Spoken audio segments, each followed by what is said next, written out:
epilepsia. Doutor, já começo sempre perguntando, afinal, o que é a epilepsia? A epilepsia é uma doença crônica neurológica muito comum. Só para você ter ideia, Danilo, quase 2% da população mundial tem epilepsia, é uma das doenças crônicas mais comuns, só perde para enxaqueca na neuro, né?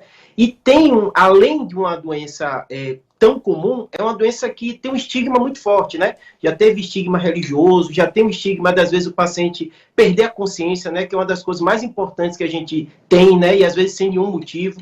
E além disso, é uma doença que normalmente precisa um tratamento pelo resto da vida. Então, é uma doença que a gente consegue ter controle hoje muito bom com os medicamentos que a gente tem, né? Mas ele leva esse peso, né? O peso do estigma, o paciente tem muito receio disso, né? As pessoas ao redor conhecem muito pouco e às vezes misturam com coisas religiosas, né? E além disso, você tem essa questão do paciente ter que às vezes tomar um remédio pelo resto da vida.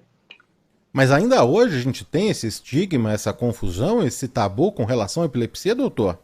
É impressionante, é muito feio. Eles falam, tu fica assim. As próprias empresas, às vezes, têm uma relação preconceituosa também com o paciente com epilepsia. Tanto que hoje é uma das doenças que mais tem sociedade organizada. Se qualquer pessoa botar aí do Google, né, sociedade, os portadores de epilepsia, tem vários, né? Porque justamente eles querem, né, perder esse preconceito, para as pessoas não terem preconceito, até a questão, pode dirigir, quando pode, né? Então tem muitos aspectos até trabalhistas e também preconceitos. Tanto que antigamente, né, e hoje a gente vê algumas pessoas que quando a pessoa tem crise fica com medo, fica com receio, porque é uma imagem forte, né? A pessoa dá um grito, a mais clássica, que a gente chama tônico-clônico generalizada. Cai, o grito é porque o diafragma é contraído e a pessoa treme e muitas vezes ela contorce o corpo. Então, é uma imagem forte, né, para quem não está acostumado. Então, o paciente, depois que ele acorda, que ele desperta, ele relata muito isso para a gente, né? Às vezes foi no ambiente de trabalho, foi em outro local e notou que as pessoas ficaram meio diferentes. Então, a gente tem que ficar ainda muito atento com essa parte do preconceito da epilepsia que todos os pacientes relatam. Não, a gente vai explicar direitinho, não é, as crises e como, não é, lidar com elas, como que a gente pode ajudar, não é, a tirar o paciente dessa situação, todos os cuidados necessários. Mas só voltando um pouquinho, doutor, existem dois tipos de epilepsia, não? Perfeito. Existem alguns tipos.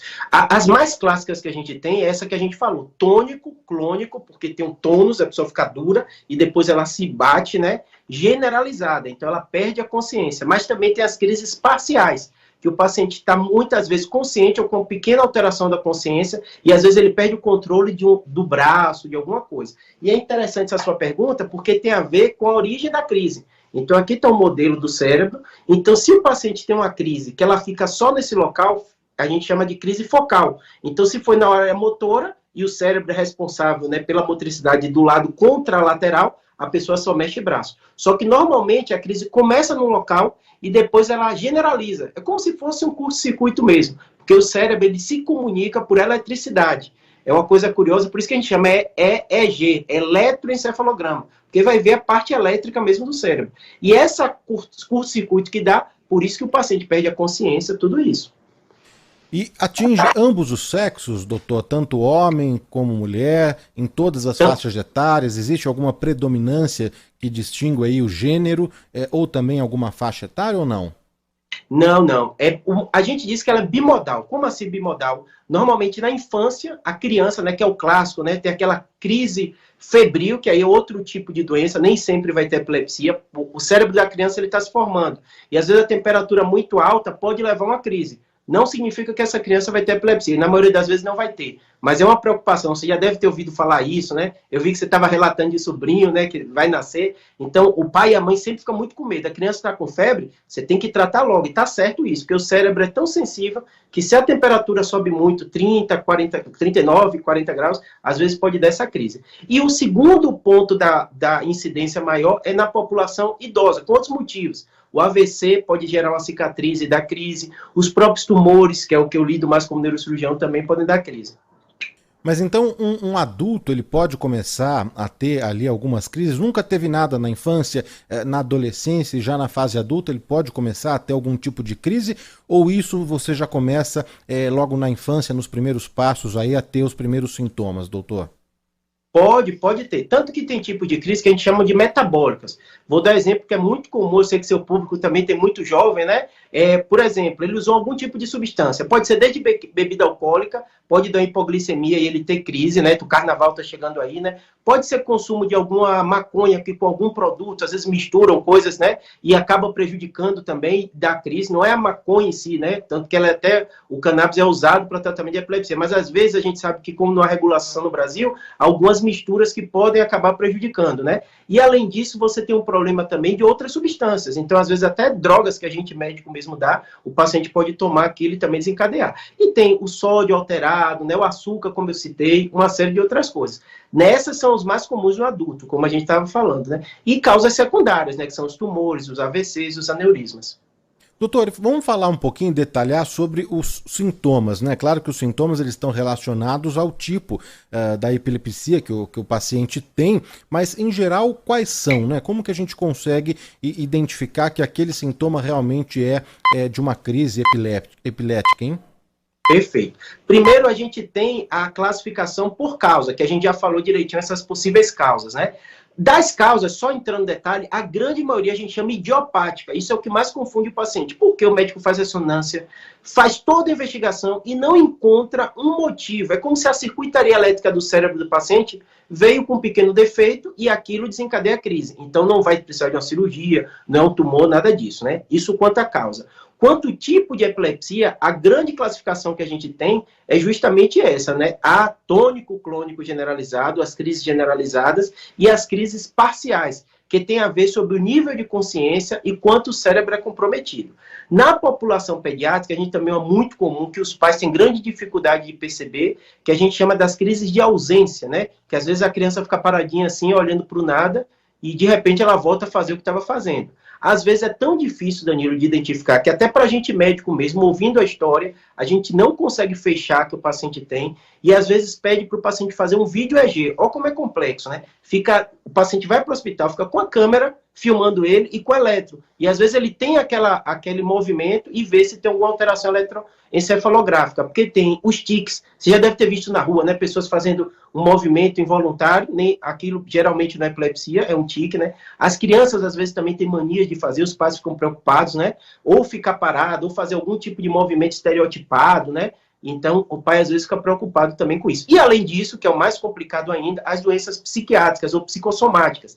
Então, você deve conhecer, o seu público também, alguém que quando fica nervoso, quando tem alguma coisa, cai, desmaia, ou ficou muito tempo em pé na fila, que a gente chama vasovagal, também desmaia. Então, o clássico da epilepsia é o quê? Alteração da consciência, parcial ou total. E aí o médico, ouvindo a história, vai identificar. Isso é mesmo uma crise convulsiva, isso é uma epilepsia, isso é uma síncope, né, que é o desmaio, né? Ou isso tem outras causas, como as psicossomáticas, né? Tem gente que fica tão nervoso na hora de uma briga que às vezes desmaia. Então, é uma doença que realmente é complexo o diagnóstico, e o diagnóstico basicamente é clínico. É o médico ouvindo a história, pedindo os exames, fazendo o eletro e fechando o diagnóstico.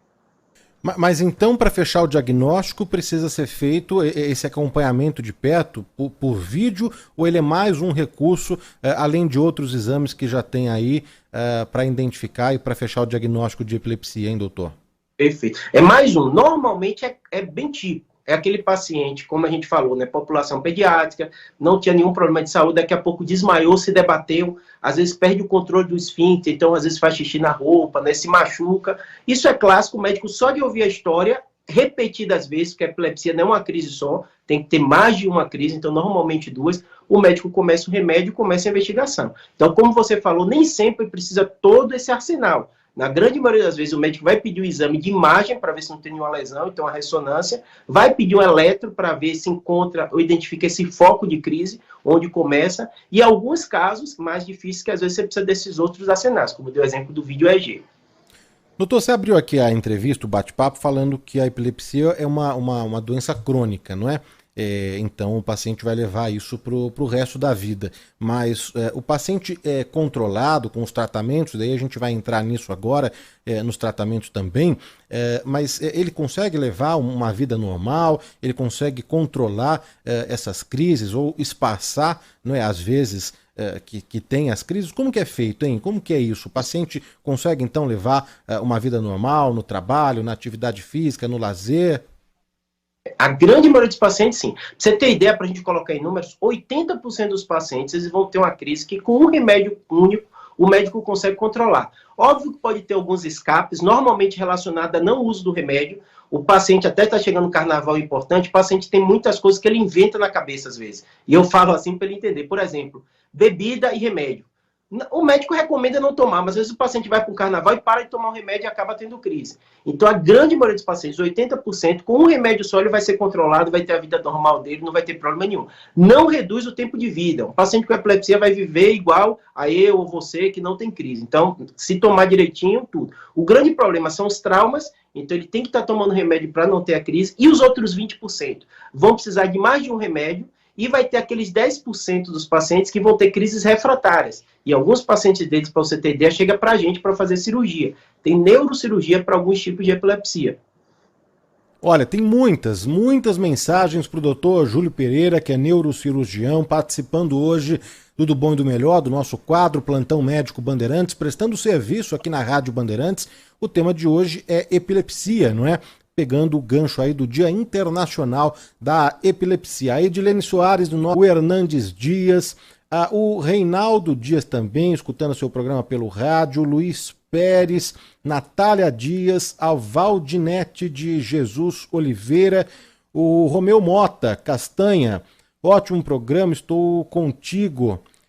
Quem mais aqui? Edson Gonçalves, o Cristóvão Pascoal Filho, a Vânia Santos, e já tem perguntas aqui no nosso chat do YouTube para o doutor Júlio Pereira. A primeira pergunta aqui no chat é da Audélia Vido, da Silva. E quando dá hipotermia, que é quando a temperatura cai, doutor? Porque acho que ela pegou ali a questão da febre, né? Então ela está perguntando sobre a hipotermia. Hipotermia no Brasil é muito raro, são em situações específicas, mas realmente a temperatura muito baixa, ela pode também dar uma desregulada, mas não é o comum. O mais comum a gente tem é a elevação da temperatura. No caso, talvez ela está perguntando das crianças. As crianças, ela têm uma dificuldade de controle da temperatura e o pai e a mãe têm que ter mais cuidado. Mas ter crise por hipotermia é uma coisa rara aqui no Brasil, mas sem dúvida nenhuma pode acontecer. Maria Neliane Dias no nosso WhatsApp. Bom dia, Danilo, bom programa a todos. Falando aqui do Joaquim, seja bem-vindo, Joaquim, que venha com muita saúde. Obrigado, viu, Maria Neliane. O Ângelo Dovigo, de São Carlos. Doutor Júlio, é possível identificar os primeiros sintomas que poderão evoluir para um quadro de epilepsia? Ou seja, é possível prevenir ou não? Isso, é possível. O remédio é uma das formas mais importantes que a pessoa já tem, mas talvez o que ele está perguntando é o seguinte: existem pacientes que antes de ter a crise, ela tem alguns sintomas antes. Então, o mais comum que a gente tem é o automatismo. Então, às vezes, tem paciente que antes de ter a crise começa a fazer um movimento assim e depois tem a crise. Tem pacientes que, às vezes, eles sentem uma angústia, uma sensação estranha. Tem pacientes que já falam, eu já sei que eu vou ter crise, eu deito e aí vem a crise. Por quê? Porque eu não falei que tem um curto-circuito no cérebro, né? Então, às vezes, aquela fase inicial, o paciente ainda está consciente, ele tem a sensação e sabe que a fase vai ter. Mas, assim, é muito tipo diferente. Não tem como dizer um sintoma único que prevê que vai ter crise. Doutor, tem perguntas e dúvidas também aqui por áudio. Participação do ouvinte Bandeirantes. Vamos soltar aqui a primeira mensagem do nosso ouvinte aqui que mandou pelo nosso WhatsApp. Vamos lá. Olá, bom dia a todos da Rádio Bandeirantes. Aqui é o Dério de Santos. Tem uma pergunta para falar para o doutor. Eu fui na feira, aqui perto da minha casa tem uma feira, e eu fui outro dia na feira e tinha uma moça caída no chão tendo um ataque epilético. E aí eu escutei várias dicas, né? Segura a língua dela, joga água na cabeça dela. Queria saber se isso daí procede, qual é o procedimento que devemos adotar. Um abraço a todos, obrigado. Uma excelente pergunta, Nito. O que acontece? Quando você vê essa cena, o que é que você tem que fazer? Antigamente, só para você entender a lógica, existia um monte de informação equivocada, que pegava pela baba, outro dizia que o paciente enrolava a língua e podia morrer, e aí as pessoas criaram muito conceito errado. Basicamente, o que é que você tem que fazer? Colocar a pessoa no local seguro, então, óbvio, ela pode ter caído na rua, em qualquer local, colocar ela de lado. Então, basicamente, para saliva, para nada disso, como ela está inconsciente, não broncoaspirar e levar isso para o pulmão. e basicamente colocar a cabeça no local confortável. Não precisa ficar segurando o paciente, não precisa tirar a língua, não precisa colocar o dedo, é até arriscado, porque o paciente geralmente tem um espasmo muito grande, pode arrancar o seu dedo, né? E esperar. Normalmente a crise, ela dura alguns segundos ou minutos, não passa muito disso. Então é uma coisa forte, o paciente tem essa descarga, ele tem uma coisa que a gente chama pós-ictal, depois de se debater tudo, ele acorda meio lentificado, sem entender o que está acontecendo, e pronto, basicamente isso. Como você está na rua, vale a pena chamar um serviço de emergência, aí pode ser o SAMU, o bombeiro, né? Mas muitos pacientes já despertam e falam, eu tenho epilepsia de vez em quando, e muitos, a gente mesmo médico já orienta. Nem sempre que o paciente já tem epilepsia várias vezes, ele vai para o hospital, mas é a orientação do médico para o paciente. Na maioria das vezes, se alguém que você não conhece na rua, espera, coloca de lado, deixa no ambiente de segurança o paciente e comunica alguém que vai poder fazer esse atendimento, normalmente o bombeiro ou o SAMU.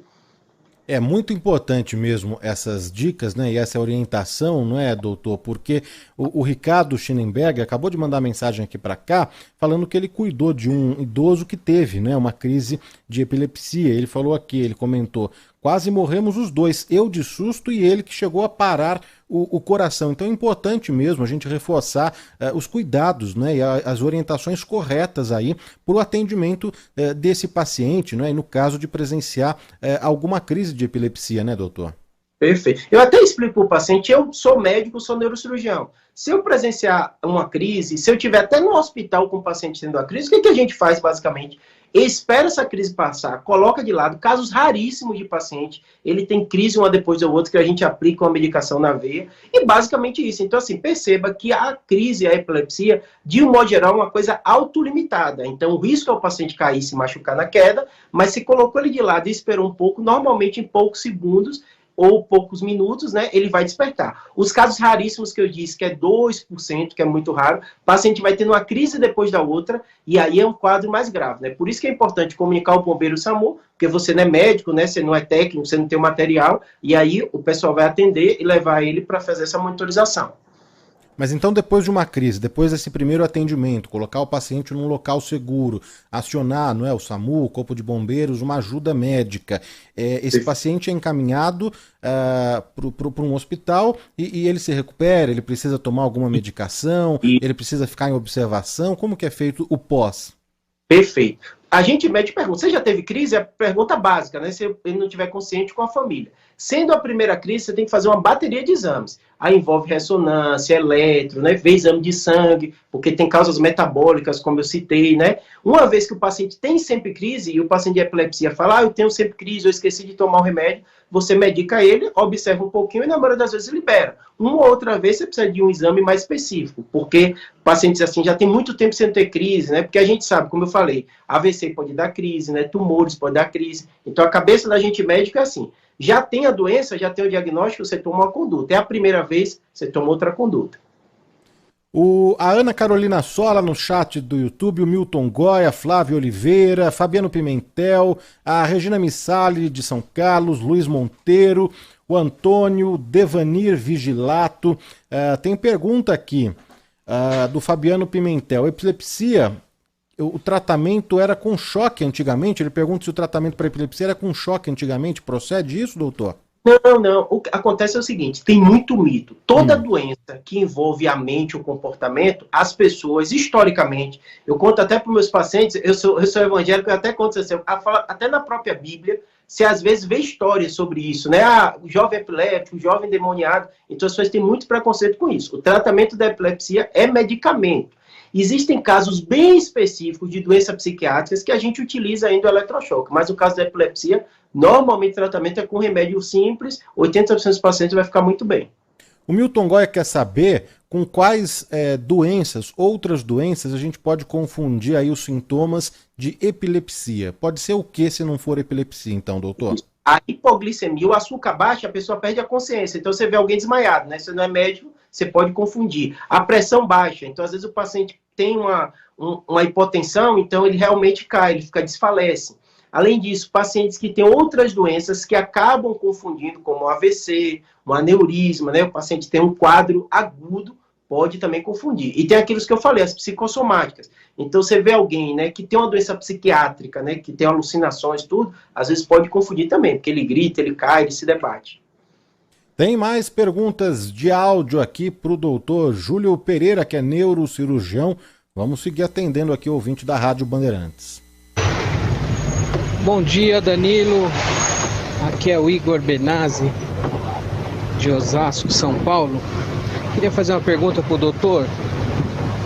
Eu sinto umas pontadas do lado esquerdo da minha cabeça. Não é frequente, mas é umas pontadas agudas. Não é dor de cabeça não, é umas pontadas. Eu queria saber o que pode ser. Tenho que procurar um especialista, fazer algum exame. Obrigado, bom dia a todos. Perfeito. As dores na região da cabeça, né, elas são muito comuns e às vezes tem características diferentes. Às vezes o paciente fala que nem ele, não é cefaleia não, é outra coisa. Por quê? Pode ter problemas nos nervos, nas articulações do pescoço, então o paciente pode sentir isso, essa pontada, esse incômodo. Problema muscular também, às vezes as pessoas não sabem, mas tem um tipo de dor de cabeça que a gente chama tensional, então a pessoa tem uma tensão muscular. E tem também as neuropatias, que é um problema no nervo, e às vezes é um tipo de dor que é até difícil do paciente descrever. Ele fala assim, é um choque, é uma pontada, é um incômodo. Então, no caso dele, se é uma coisa nova que ele não tinha, vale a pena, sim, ele procurar para o médico fazer esse diagnóstico. Às vezes vai precisar de um exame de imagem, às vezes vai precisar avaliar a coluna cervical também, que pode dar esse tipo de dores.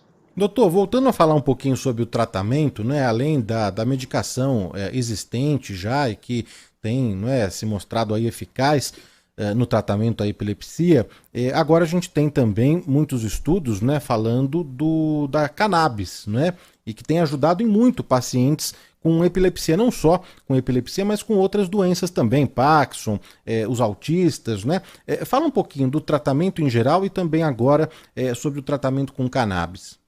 Perfeito. Foi uma revolução, né? Por muito preconceito, a gente no Brasil foi um dos países que mais demorou de autorizar, mas autorizou e está sendo muito bem aceito, né? O que é que eu digo? Existe evidência científica do tratamento para epilepsia, né? Existe também tratamento para ansiedade. Então, você percebe que existe uma série de coisas. O que eu digo para todo paciente é, se você, e acontece, Danilo, você não tem noção, porque o brasileiro adora uma novidade, né? Então, eu falei o lado bom do remédio, mas ele tem que falar também o outro lado.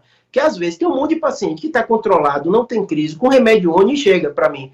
Júlio, pode trocar pelo cannabis? Eu fiz, por quê? Ah, não sei, é mais novo, não é melhor não? Não. Então, assim, você tem que entender que a cannabis chega como mais um tratamento fantástico, revolucionário. Muitos pacientes que tinham crise descontrolada estão controlando com eles, né? Mas não é todo mundo que vai precisar dele. Não vai ser a primeira escolha ainda, né? O que a gente tem é várias opções e o médico vai decidir. Mas realmente, como você falou, né? É um tratamento revolucionário, não só para epilepsia, para dores crônicas, ele tem evidência científica, guidelines norte-americanos, todos mostrando, né? Para transtorno de ansiedade também. E agora, Danilo, eu vou fazer um detalhe que a gente sabe como o brasileiro é. A gente brasileiro não é diferente de você fazer o consumo. A gente sabe que o consumo é ilegal no Brasil, mas sabe que muita gente também faz consumo, né? E a gente, como médico, tem que ser sincero, tem que ser honesto. Não confunda isso com você comprar maconha ou dar maconha. Você não tem noção a quantidade de pessoas que chegam com esse relato no consultório. Ah, Júlio, eu tinha epilepsia e agora eu vi que o cannabis está bom, eu estou comprando maconha e estou fumando. Não é isso. É totalmente diferente porque é uma prescrição médica. O médico vai ver se seu caso é bom ou não. Doutor, tem muitas mensagens, muitas dúvidas aqui dos nossos ouvintes. Que bom que a gente está tendo a oportunidade aqui de esclarecer, né, e de prestar serviço no plantão médico Bandeirantes. O Antônio Lino de Itaquera, ele pergunta o seguinte: quem tem epilepsia, mesmo tomando medicamento com frequência, pode, por exemplo, ser piloto de avião, tirar habilitação de autos? Perfeito. O que é que eu digo para todo paciente? Não é só ele. Toda vez que um paciente tem epilepsia, ele vê uma série de perguntas. Eu vou aproveitar essa pergunta para fazer. Ele pode ser piloto de avião, ele pode dirigir, ele pode tirar carta, tem que individualizar o caso. O médico vai ver qual a causa, se for uma crise única, vai ver se vai ter controlado e nessa situação você vai observar. Outra coisa que os pacientes perguntam muito: gravidez, eu vou poder ter filho? Meu filho vai ter? Você vai poder ter filho, mas o médico também vai ter que controlar, porque muitas dessas medicações têm um risco para o feto. Então o médico vai analisar qual vai usar, se vai tirar por um tempo ou não. Então perceba, Danilo, que é tanta dúvida que o paciente tem quando ele tem epilepsia, né? Que trabalho ele pode fazer? Tipo paciente que às vezes trabalha com máquina pesada, trabalha em mergulho, né? Então eu digo para o paciente assim: não faça uma pergunta, nem fique procurando no Google, individualize no seu caso, porque seu médico vai ver a quantidade de crise que você vai ter, o remédio que você está tomando e ver a situação específica laboral. Às vezes a gente, médico, faz um relatório para o médico do trabalho e o médico do trabalho vai fazer essa análise conjunta com a gente. A Sandra Braga, bom dia Danilo, mais um sábado para ampliar nossos conhecimentos, sempre um prazer, obrigado aí Sandra pela participação, o Luiz Monteiro, Odeir Ferreira Soares, o pessoal da Moca também, o Tino da Moca, pessoal também acompanhando aqui, em Limeira também o Fabiano mandou mensagem, Limeira que há 20 dias é a minha cidade atual, deve ter se mudado aí recente então para Limeira, o nosso ouvinte que nos acompanha aí por lá. Tem mais mensagens aqui de áudio para o doutor Fábio Pereira. Vamos lá. Bom dia, sou Leonardo aqui de São Bernardo do Campo. Eu gostaria de saber que meu pai, ele tem epilepsia. E ele tinha quando era pequeno. E ao passar do tempo, ele ficou uns 30 anos sem ter. E agora ele com 60 e poucos anos, 65 anos, ele voltou a ter epilepsia. E tá muito forte. É tanto que o ano passado ele teve, e ao debater, ele quebrou o braço. E teve que colocar 18 pinos em uma placa. E passou um ano, ele teve de novo comigo dentro do carro, ao meu lado, e fez cirurgia da coluna, que chegou a quebrar a coluna em 3 lugares. E o remédio que ele está tomando, tem hora que faz efeito, tem hora que não. Aí o médico aumenta a dose, abaixa a dose. E diz o médico que nunca viu uma epilepsia tão forte igual a que ele tem. E aí, doutor, como que a gente pode ajudar esse nosso ouvinte? O que acontece? A história é clássica, né? Você vê o que ele teve na infância, que a gente falou que é bimodal, né? O cérebro, quando você fica idoso, ele tem uma série de modificações e a crise voltou. Primeira coisa que ele está fazendo é estar tomando a medicação direito. Segunda coisa, estar tomando mesmo o remédio direito, é muito comum essas histórias, o paciente tive 1 ano ou 2 depois. E às vezes o idoso, ele esquece o remédio. A principal causa, não estou dizendo que é esse caso, mas é a principal causa do mundo de ter crise por um paciente já tem epilepsia, é esquecer a medicação. A gente sabe que é difícil, né? Todo dia tomar e tal. Então, conferir se o pai está tomando direitinho o remédio. Se tiver, o médico vai, às vezes, fazer o nível sérico. Tá com dose suficiente, então, às vezes, vai ter que aumentar a dose. E, às vezes, quando a dose, mesmo aumentada, não está funcionando, a gente coloca outra medicação. Lembrando, eu falo com os pacientes, 90% dos pacientes consegue controlar desse jeito. Então, é a grande maioria. O caso do pai dele vai ter que analisar pela idade, se ele está tomando remédio direito, ele tem que insistir nisso, né? Colocar o alarme, falar. Eu falo que médico é sempre desconfiado com o ser humano, né? E eu falo para o filho também ser, se o pai está tomando remédio direitinho. E a terceira coisa, se não tiver, o médico vai ter que associar outras medicações. O mais importante é o que ele está fazendo. Ir no médico. Tem crise que é difícil de controle mesmo. Isso não deve levar ele desconfiança, que o médico está fazendo alguma coisa errada, nada disso. Às vezes é difícil mesmo. Você vai aumentando a dose, você vai vendo quanto está no sangue, você vai associando outros remédios. Não existe fórmula mágica para epilepsia, é uma ordem de remédio. É justamente desse jeito. Tem mais perguntas, mais dúvidas aqui para o doutor Júlio Pereira. A gente segue aqui atendendo os nossos ouvintes. Mais uma aqui por áudio, doutor.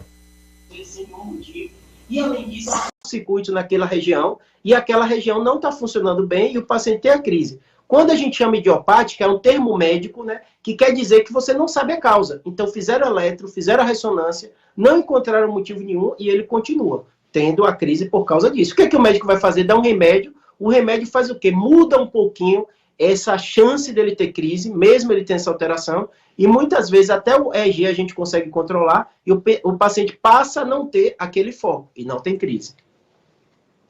Mais uma aqui, mensagem de áudio para o doutor Júlio Pereira, vamos lá? Bom dia, doutor, bom dia a todos da Band. Queria fazer uma pergunta para o doutor. A epilepsia é a mesma que dá no ser humano, que dá no cachorro?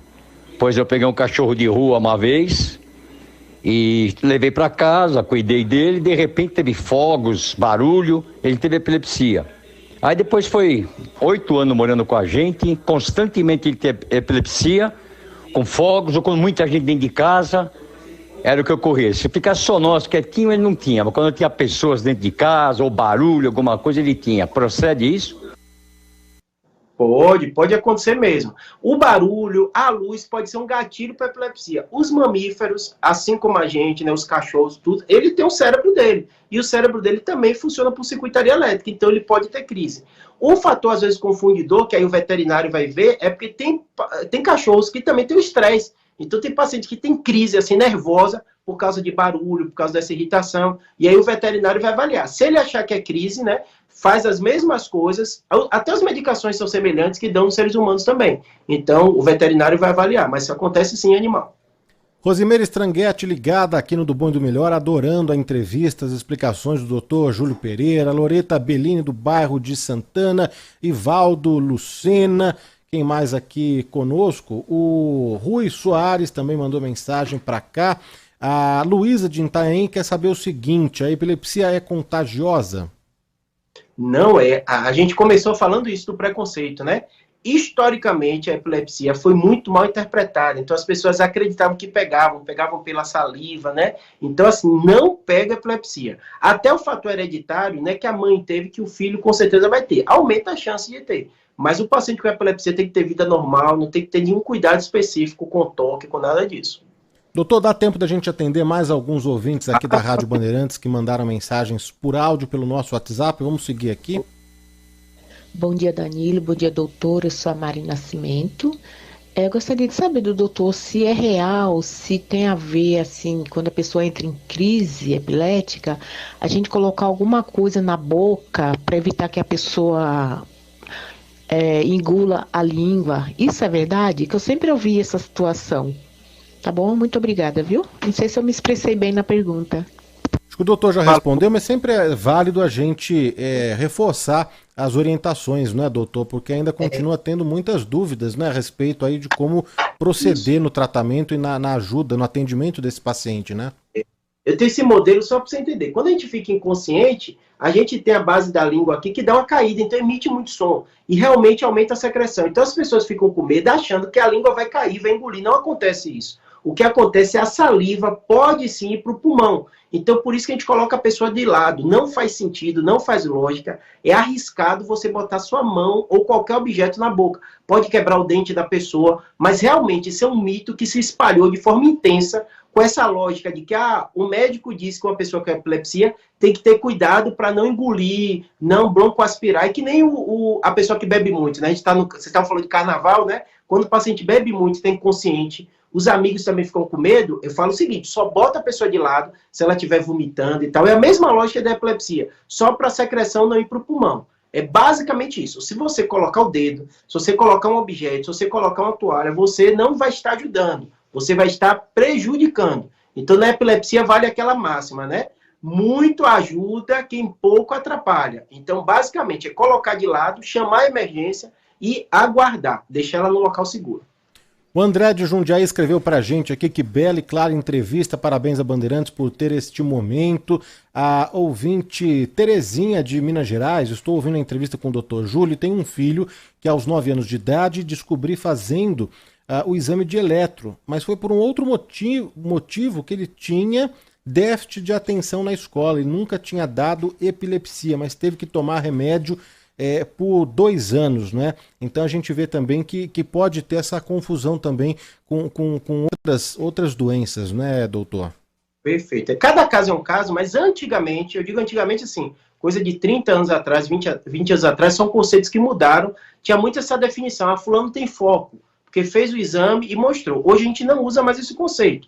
Para você tratar epilepsia, o paciente tem que ter tido crise. Então você não trata exame, você trata a clínica do paciente. Claro que cada caso é um caso, né? O caso dela, às vezes o paciente acreditava que tem déficit de atenção e às vezes ele tinha ausência. Eu não dei o exemplo que você perguntou, os tipos de crise. Tem paciente que fica parado, olhando para o além, ele não está prestando atenção a nada, e aí ele não rende bem na escola, o pai e a mãe acham que é desatenção, e às vezes ele está tendo várias crises de ausência. Então, o caso dela tem que ver direitinho qual era o caso. Mas assim, só por exame alterado, normalmente a gente não dá medicação, não. Mais 2 mensagens aqui que a gente consegue atender os ouvintes, vamos lá? Bom dia, Danilo, bom dia, doutor. Meu nome é Reni Peixoto, de São Vicente. Eu tenho uma pergunta. A epilepsia é hereditária? Obrigada, tenha um bom final de semana. Essa é uma pergunta interessante, porque sim, tem fator hereditário, mas não significa que o pai teve, que o filho vai ter, nem que a mãe teve, que o filho... Isso é uma coisa interessante, porque a gente não falou com preconceito da epilepsia, eu tenho muito paciente que sofre por isso. Ele quer ter filho e fala assim, mas eu tenho epilepsia, eu não vou passar isso para o meu filho. Eu falo, não, você tem uma chance, como de várias doenças que a gente tem, né, obesidade, hipertensão, né, diabetes, nem por isso a gente deixa de ter filho. O único cuidado que ela vai ter que ter, se tem a mãe com epilepsia, é avisar o médico antes. O ginecologista vai dar uma série de medicações, vitaminas, para tentar evitar algumas malformações, e muitas vezes a gente vai ter que trocar a medicação. Tem medicação que não pode tomar quando está grávida, de epilepsia. Vamos seguir aqui mais uma dos nossos ouvintes por WhatsApp. Bom dia, Danilo. Bom dia, doutor. É Daniel de Suzano.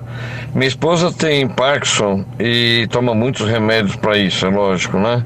E assim, quando ela fica muito nervosa, ou então por conta de alguma discussão familiar, discussão do dia a dia, né, alguma desavença que acaba acontecendo, praticamente ela entra numa crise, tipo uma síncope, um desmaio, e ela fica delirando. Isso seria, no caso, a crise de epilepsia? Muito obrigado, bom programa, estou ligado. Perfeito. A epilepsia pode sim ter gatilhos da paciente numa briga, de uma coisa dessa, mas a gente tem que fazer o diagnóstico diferencial. O mais comum da gente ver são problemas psicossomáticos. Então, às vezes, uma discussão de família, um debate, a pessoa fica tão nervosa. Eu brinco com o paciente que fala assim, é que nem computador, se a gente liga muito a tela, às vezes ele não trava, a mesma coisa, a pessoa está tão nervosa tanto, e o cérebro dela meio que trava e ela tem isso. Só que às vezes o médico vai ter que fazer exame para identificar. É muito difícil, às vezes, a gente só ouvindo o relato, ter noção do que é. O que é que lembra muito a epilepsia? Se ela tem tudo isso e tem uma perda de controle de esfíncter, por exemplo, que é o que? Se urinar, é muito comum na epilepsia. Se ela se machuca, ela cai, como o outro ouvinte contou, né? Teve fratura, tudo isso é muito comum da epilepsia, né? Mas às vezes gera dúvida mesmo. É melhor o médico sentar com ela, conversar para ver. E às vezes a gente vai ter que pedir exame. Eletro, para ver se tem alguma alteração, ou exame de imagem. O Luiz Monteiro aqui no nosso chat do YouTube, ele volta a falar sobre a epilepsia em cachorros, né? Ele tem um Border Collie que tem epilepsia, que é difícil controlar, toma vários medicamentos diariamente, mas ele convulsiona com frequência. Ele pede aqui um socorro, uma ajuda aqui, doutor. O que é possível fazer nesse caso, hein? Perfeito. O mais comum e o mais interessante de fazer, assim como na medicina foi ficando complexo, né? A gente tem especialista, por exemplo, sou neurocirurgião, então eu falo cirurgia neurológica. Hoje na veterinária também já tem especialista. Então eu tenho também canal de YouTube, tudo, vira e mexe, pergunta mesmo, até veterinários perguntando, né?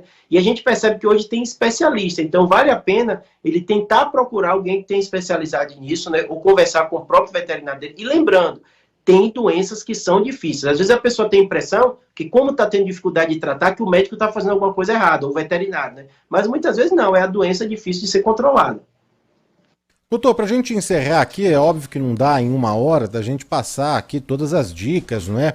E falar todos os detalhes, atender todos os nossos ouvintes. Mas ficou faltando, né, algum ponto que seja aí crucial, importante para o entendimento aí no tratamento, no controle e no diagnóstico da epilepsia? Perfeito. Acho que o primeiro fator é que, às vezes, o diagnóstico é, sim, difícil. Você percebe que no seu público aqui, muita gente teve essa pergunta, é ou não é? Às vezes é difícil e a gente, médico mesmo, às vezes vai ter que fazer exame de imagem, eletro, vídeo EG, né? Ressonância para a gente tentar identificar. Segunda coisa, se você vê alguém com crise, ou tem um parente com crise, não inventa muita coisa. É colocar de lado, colocar em um local seguro, né? Para ele não se machucar e ligar para ajuda. Basicamente isso, né? Para quem já tem epilepsia, tomar o remédio, não esqueça de tomar o remédio. A principal causa no mundo inteiro da pessoa ter crise é porque ela esqueceu de tomar o remédio, o paciente já tem epilepsia, né? E o quarto fator foi aquele que a gente conversou. Não tenha preconceito com quem tem epilepsia. É uma doença muito comum, quase 12% da população tem. Normalmente, o paciente vai ter a vida dele normal, o tempo de vida que ele tiver a ter, tem que ficar atento para evitar os fatores de risco de acidentes. Então, conversar com o médico se ele pode dirigir, conversar com o médico quando ele for fazer alguma atividade diferente, né? Se o médico autoriza ou não fazer aquilo, se é muito arriscado, né? E a outra coisa é lidar normal, né? Então, se a pessoa quiser ter filho, ela tem epilepsia, ela vai ter o filho dela, mas converse com o médico direitinho por essa questão de medicação. E o preconceito que a gente tem que vencer, e é muito forte ainda para quem tem epilepsia. Por isso que a gente abre espaço aqui, né, e recebe no programa gente que entende, né, o doutor Júlio Pereira, neurocirurgião, é ativo nas redes sociais, o ouvinte pode seguir o perfil Neurocirurgia BR e também o Júlio Pereira Neurocirurgia. Por lá o doutor sempre faz lives, troca aí com os internautas, responde dúvidas e publica também um pouquinho dos bastidores, né, das cirurgias, de todos os procedimentos, não é, doutor? Isso mesmo. É porque assim, o seu programa é bom porque assim, ele tá tempo, né? Então as pessoas tiram dúvida, né? É uma doença muito comum, 2%. Então você viver num prédio que tem 100 pessoas, provavelmente tem 2. Aí no seu bastidor aí, né, deve ter mais de 100 pessoas trabalhando, 2 pessoas. Então é uma doença muito comum. É uma doença que tem um estigma muito forte e quanto mais você vai entendendo, vai conversando, você vai ver que é uma doença como qualquer outra. Pode ter doença no coração e também pode ter doença no cérebro. Ela vai ter característica diferente, mas não deixa de ser uma doença.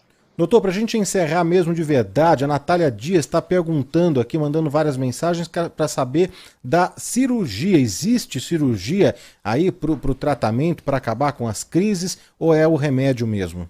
Existe. O que acontece? A gente tem uma região que a gente chama lobo temporal, que às vezes a pessoa tem uma atrofia nessa região. Uma das cirurgias mais comuns que a gente faz para quem tem epilepsia, geralmente de difícil controle. Se a pessoa toma um remédio único, como 80% da população, e está bem ótimo, não precisa de cirurgia. Mas essas que são refratárias, essas que têm esclerose mesial do lobo temporal, um nome feio, mas basicamente é isso. É uma esclerose que ali começa a crise. Então o médico faz a cirurgia como? Ele faz uma craniotomia, ele chega nessa região que está cicatrizada, ele tira aquela cicatriz e tem uma taxa de controle muito boa. É uma cirurgia que tem que ser bem indicada. Óbvio, fazer cirurgia você tem que ter tentado as outras coisas antes e consegue ter um controle muito bom. E a gente que faz a neurocirurgia.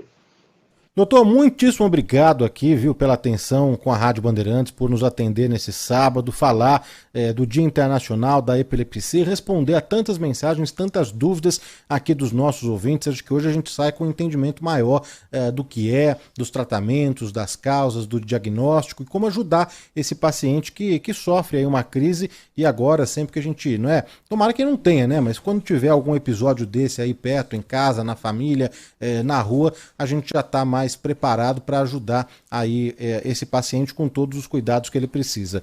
Obrigado, viu, doutor, mais uma vez pela atenção aqui e bom final de semana. Obrigado pela atenção a esse tema que é frequente e tão pouco falado, tá bom? Estamos à disposição. Um abraço, bom fim de semana. Um abraço grande.